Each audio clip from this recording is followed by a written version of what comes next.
In this video, I'm going to show you a side-by-side of what it looks like for you as a teacher to assign a Nearpod assignment through Google Classroom, and then what it's going to look like from the student point of view for them to join your Nearpod Live assignment. First things first is you have to make sure that you have installed the Nearpod Google Classroom Chrome extension from the Chrome Web Store. And once you've done that, then you would be able to create a Nearpod assignment.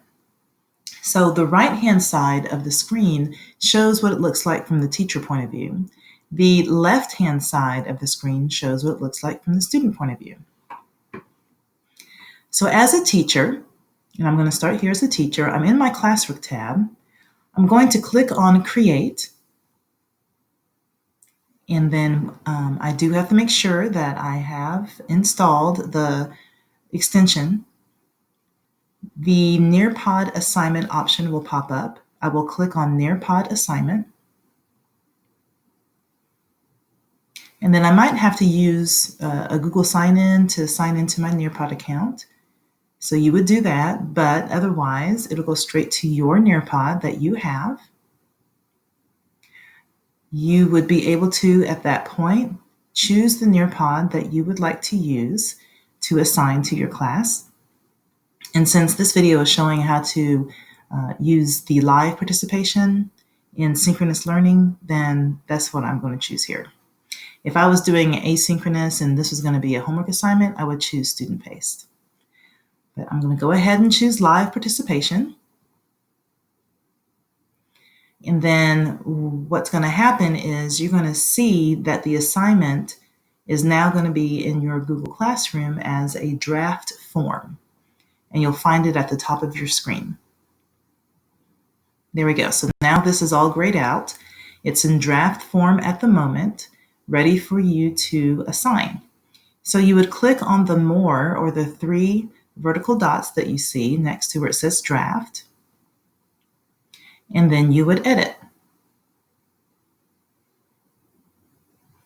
The link to the Nearpod is already there for you, so there's nothing you have to do there.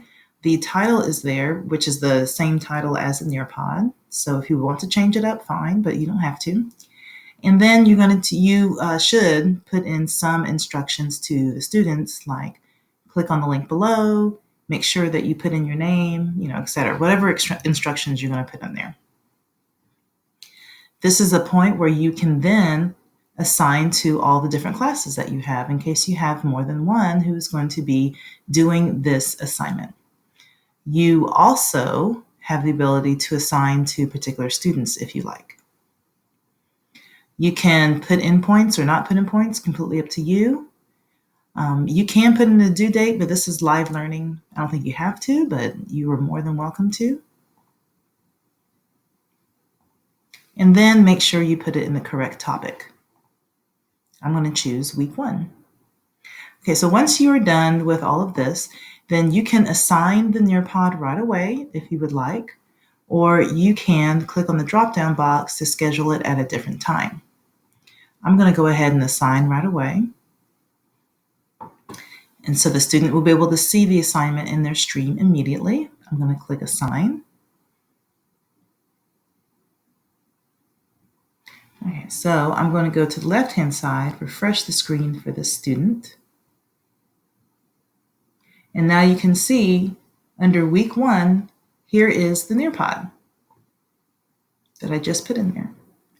So for the student, when it comes time for the Nearpod, for you to show the Nearpod and work with your student live, the student would click on the assignment.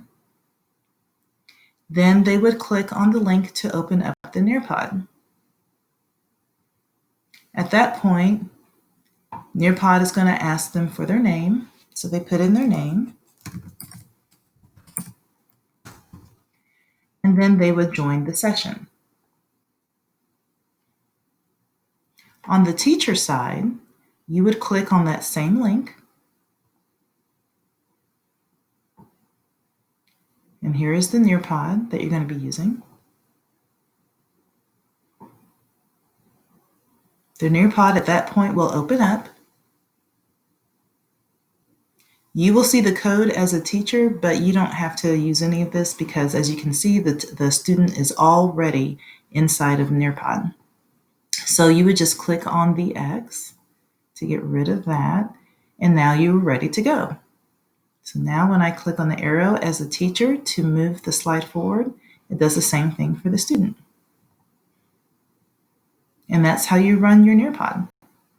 If you have any questions, please contact anyone in the digital learning team, and we would be more than happy to get back with you. And good luck.